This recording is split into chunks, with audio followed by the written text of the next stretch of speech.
देखिए, ये फ़िल्म जो है ये कोर्ट रूम ड्रामा है मूलतः। और कहीं न कहीं इस फ़िल्म के माध्यम से शेखर जी ने इस कहानी के माध्यम से जो चीज़ सामने रखने की कोशिश की है वो सिर्फ़ इतनी है कि हम और आप जब एक सिविल सोसाइटी में रहते हैं तो बहुत सारी चीज़ें होती हैं जो उस सिविल सोसाइटी के निर्माण के लिए या उसकी बेहतरी के लिए उपयुक्त नहीं होती हैं। और हम और आप जब किसी एक कानून के ज़रिए, संविधान के ज़रिए हम अगर हमारे साथ कोई अन्याय होता है तो हम न्याय की दिशा में बढ़ते हैं। और कानून का निर्माण ही इसलिए होता है कि हम और आप व्यवस्थित रहे आएँ और हमारे जो देश की व्यवस्था है वो बरकरार रही है। तो मूलतः इस फ़िल्म के माध्यम से कि और जो भारत का मिज़ाज है कि यहाँ पे जो दिखता है वह भी पूजनीय है, जो नहीं दिखता वह भी पूजनीय है। जो हमारे यहाँ से बाहर से लोग आते हैं उनको हम अतिथि देवो भव, यानी जो हमारे मेहमान हैं, गेस्ट हैं, उनको हम सामान्य मनुष्यों की श्रेणी में नहीं, उनको हम देवताओं की श्रेणी में रखते हैं। दूसरी चीज़, हमारे यहाँ स्त्रियों के बारे में ये धारणा है मूलतः भारतवर्ष में कि यत्र नार्यस्तु पूज्यन्ते रमन्ते तत्र देवता, यानी नारियाँ जो होती हैं, भारत में ये मान्यता है कि परमात्मा की श्रेष्ठतम कृति कोई अगर है तो वो स्त्री है। तो जब हम इन तमाम चीज़ों पर चल रहे होते हैं तो ये घटनाक्रम जो इस फिल्म के माध्यम से प्रस्तुत किया जा रहा है वो ये किया जा रहा है कि जब कभी कोई बाहर से कोई स्त्री हमारे देश में आती है और उसके साथ इस कहानी में एक ऐसा जघन्य कृत्य हो जाता है जिसे आप रेप कहते हैं। और जब रेप उसके साथ घटित हुआ, जो कि विदेशी लड़की है और हमारी भूमि में घटित हुआ, और फिर उस रेप के लिए जिस तरीके की जद्दोजहद, और फिर वो जो मामला अदालत में जाता है तो पहली बात तो उस अदालत में उसका कोई पक्षकार नहीं होता, लोग तैयार नहीं होते क्योंकि पावर का फियर है, या जो, और उस कहानी के माध्यम से उस सिस्टम को बताने की कि वो कहाँ कहाँ हमें काम करना है, किन किन पक्षों पर हमें ध्यान देना चाहिए, ताकि हमारी जो मान्यता है पूरे विश्व में कि भारत जो है वो संस्कृति का देश है, भारत जो है वो संस्कारों का देश है, भारत जो है वो ज्ञान का देश है, जो, और इसी के कारण भारत को विश्व गुरु का दर्जा प्राप्त है। तो किसी अन्य देश में अगर कोई इस किस्म के अपराध घटित होते हैं, कहीं पे भी घटित हों, वो निंदनीय है। लेकिन जब विश्व गुरु की भूमि पर, जब कहीं परमात्मा की भूमि पर, क्योंकि पूरे विश्व में कहीं पे भी अगर आप देखेंगे तो ईश्वर की जन्म स्थली भारत को माना जाता है कि यहीं पर उन्होंने अवतार लिए हैं, अवतारों की जो अवधारणा है। अन्यथा कहीं पे मैसेंजर हैं तो कहीं पर सन हैं। तो उन्होंने किसी भी भूमि में ये उद्घोषणा नहीं की कि मैं ही ब्रह्म हूँ। तो फिर उस चीज़ को ध्यान में रखते हुए कि अगर विश्व गुरु की भूमि पर इस किस्म का कोई जघन्य अपराध घटित हो जाता है तो निश्चित रूप से हम सबको उसके ऊपर विचार करना चाहिए। तो इस फिल्म के माध्यम से जो चिकन करी लॉ है, जहाँ पर कानून ही ईश्वर की वाणी है और कानूनी प्रक्रिया जो है वो कहीं ना कहीं ईश्वरीय संविधान के रूप में हम और आप उनकी उसको मान्यता देते हैं या उसकी इज्जत करते हैं, या हमारे यहाँ सर्वाधिक जितने भी न्यायालय हैं वो एक हिसाब से पूजनीय स्थल माने जाते हैं। तो उस प्रक्रिया के माध्यम से, इस फिल्म के माध्यम से वो शेखर जी ने यही बात कहने का प्रयास किया है। तो इसमें हमारा जो कैरेक्टर है वो है सीतापति त्रिपाठी का, शुक्ला का। सीतापति शुक्ला एक ऐसा लॉयर है जो अपने सिद्धांतों पर चलने वाला व्यक्ति है, और सीतापति शुक्ला एक ऐसा व्यक्ति है जिसका इस चीज़ में विश्वास है कि सत्य की विजय होती है। लेकिन जब वो प्रैक्टिस करता था और उसको लगा कि नहीं, ये सिर्फ मेरी अपनी कल्पना है, मान्यता है, सत्य की विजय नहीं होती, तो उसने अपनी प्रैक्टिस छोड़कर वो पाव भाजी लगाने का काम उसने शुरू कर दिया है अदालत के सामने कि अब मुझे अदालत में नहीं जाना, मुझे उस प्रक्रिया में नहीं पड़ना, क्योंकि ये मेरी अपनी मान्यता है और ऐसा वास्तविकता में होता नहीं है कि सिर्फ और सिर्फ सत्य की ही विजय होगी। कहीं ना कहीं शक्ति की विजय होती है, कहीं ना कहीं सत्ता की विजय होती है। तो वो उस चीज़ से, इस फिल्म का जो किरदार है उस चीज़ से परेशान होकर उसने अपनी प्रैक्टिस छोड़ दी है और वो अदालत के सामने ही पाव भाजी की बेचने का काम करता है। और उसकी अपनी जो पाव भाजी की जो क्वालिटी हैं या जो उसने ब्रांड का नाम रखा है, तो वो धाराओं के नाम पे रखे हैं कि वो 307 वाली पाव भाजी या 302 वाली पाव भाजी, 376 वाली पाव भाजी, RTI वाली पाव भाजी, इस किस्म के उसने अपने रखे हुए हैं। और उसमें तो वो एक वैसा किरदार है जो फाइनली बाद में इस केस के पक्ष में खड़ा होता है, जब कहीं कोई उस मुवक्किल को, उस जो हमारी हीरोइन है फिल्म की नतालिया, जो मिस पोलैंड है, उनको जब कहीं कोई व्यक्ति नहीं मिलता है जो उनका केस रख सके, तब उसको वो कन्विंस करती हैं और वो एक बार वापस शुरू होता है और अदालत में जाके खड़ा होता है और पुरजोर कोशिश करता है कि जो अपराधी हैं उन्हें कानून के द्वारा दंड दिया जाए। सर, इसके अलावा आपने बहुत सही बात कही कि शक्ति की जीत होती है, लेकिन जैसे मैं पीछे देख रहा हूँ जस्टिस फॉर माया, वैसे ही बहुत सारे ऐसे हैशटैग जो है आए हैं, और लेकिन कैंडल मार्च होता है लेकिन उसका कोई नतीजा नहीं निकलता। तो सर, एज अ लॉयर आप कैरेक्टर प्ले कर रहे हैं, तो आपसे जानना चाहूँगा इसके पीछे क्या रीज़न हो सकता है अकॉर्डिंग टू यू? देखिए, जैसे हम कहते हैं कि हैशटैग, जो आपने बताया कि हैशटैग आता है, जैसे हम कहते हैं, आपने कहा कि कैंडल मार्च निकलते हैं,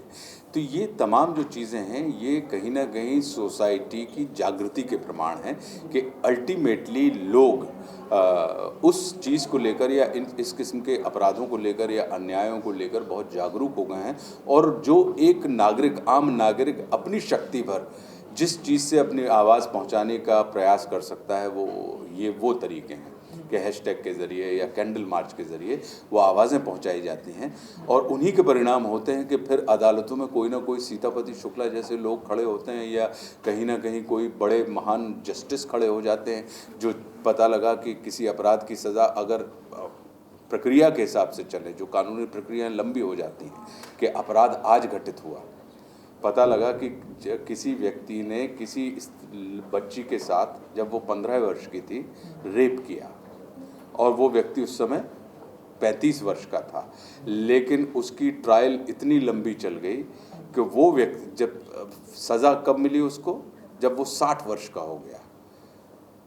तो एक हिसाब से आपने तो रिटायरमेंट प्लान उसका तय कर दिया, और बच्ची जो थी, जो 15 वर्ष की थी, वो 40 वर्ष की हो गई। तो वो जो यंत्रणा कि जब आपके साथ कोई अन्याय घटित होता है, और चूंकि हम उस प्रक्रिया में जा रहे होते हैं और हमारा पूरा का पूरा उद्देश्य होता है कि हमें न्यायिक तरीके से, संवैधानिक तरीके से हमें हमारा न्याय मिलना चाहिए, और जब प्रक्रिया लंबी हो जाती है तो फिर वो मिलने वाला न्याय भी व्यक्ति के मन को और उसके चित्त को कहीं शांति नहीं प्रदान कर पाता है। तो ये उस प्रक्रिया के ऊपर भी ये फिल्म कहीं ना कहीं आपका और हमारा सबका ध्यान आकर्षित करने का काम करती है। सर, आपसे जानना चाहूँगा, बहुत सारे रेप्स हुए हमारे देश में, तो आपको कितना चैलेंजिंग था ये सब्जेक्ट सबके सामने लाना, और कितनी प्रिपरेशन करनी पड़ी इसको लेकर? और स्टारकास्ट जैसे सर बहुत ही अच्छा किरदार निभा रहे, और भी मकरन जी है और बहुत सारे किरदार हैं, तो सर सबको एक साथ में लाना, और सबसे पहले बताइए सर क्या प्रिपरेशन से गुजरना पड़ा एज ए डायरेक्टर? प्रिपरेशन क्या होती है, मतलब just you have to write your story, पहले अपनी कहानी लिखनी पड़ती है ना। तो ये जब कहानी मैं लिख रहा था तो काफ़ी रिसर्च किया मैंने केसेसों के बारे में। जैसे सर ने बताया कि एक केस ऐसा भी था जहाँ 15 वर्ष की बालिका के साथ बलात्कार हुआ, और जो बलात्कारी था वो 30 वर्ष का था। तो क्या हुआ, it's like a retirement plan, इतना late, so it's justice delayed is justice denied. तो बहुत सारी चीज़ें मेरे जहन में चल रही थी जब मैं ये कहानी लिख रहा था, और कहानी पूरी हुई, सर को मैंने सिनॉप्सिस भेजा, इन्हें काफ़ी अच्छा लगा और इनसे मुलाकात हुई, और दैट्स वाज हिस्ट्री। आपके सामने है फिल्म, है ना।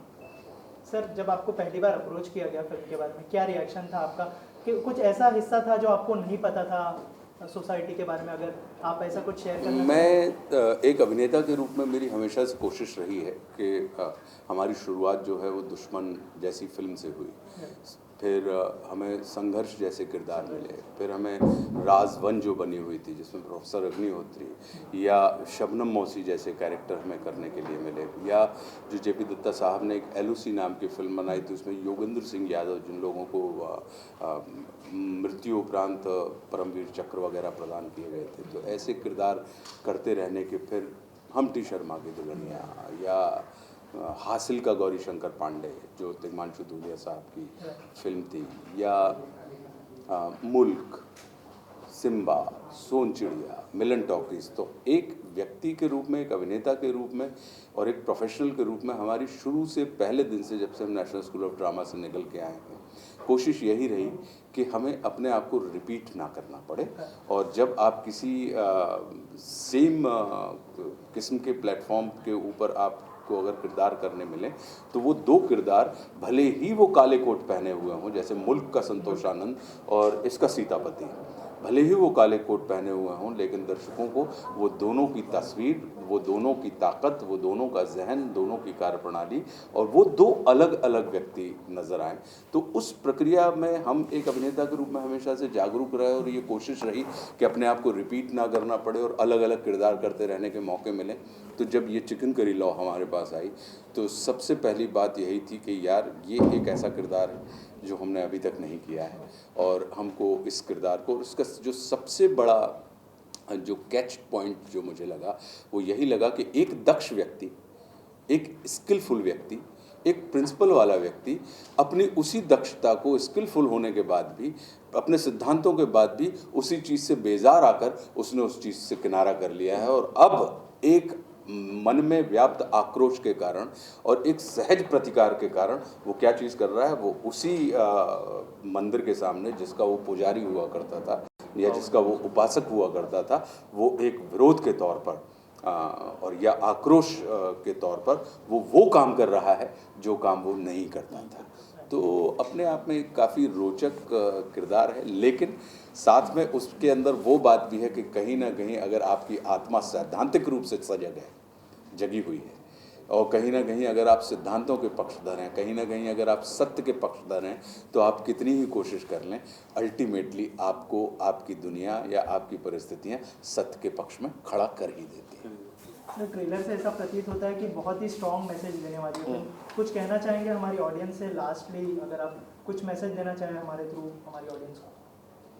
क्या कहेंगे सर? बहुत हार्ड हिटिंग है और यही है कि यार कंटेंट अब ये चल रहा है, लोगों को समझ में आ गया है कि भाई कंटेंट इज़ द किंग, है ना? तो कहानी अच्छी है, कंटेंट इज़ गुड, तो ऐसी फिल्मों को थोड़ी से सपोर्ट मिलना चाहिए। शेखर जी की क्वालिटी ये है कि शेखर जी करते अच्छा हैं, बोलने में भले ही उनमें संकोच होता है। तो एक अभिनेता के रूप इसलिए में ये एक्चुअली क्या होता है कि जब आपके पड़ोस में इतना अच्छा बोलने वाला वक्ता हो, अपनी चुप्पी अपने आप बंद हो जाती है। शेखर जी करने में विश्वास रखते हैं, और कुछ लोग होते हैं जो जिनको बोलने में विश्वास होता है। तो आप ये मान के चलें तो फिल्म बहुत हार्ड हिटिंग है, फिल्म बहुत ईमानदारी से बनाई गई है, और फिल्म में जितना करीब रहा जा सकता है एस्थेटिकली उतने करीब रहने का प्रयास किया गया है। Okay sir, thank you so much.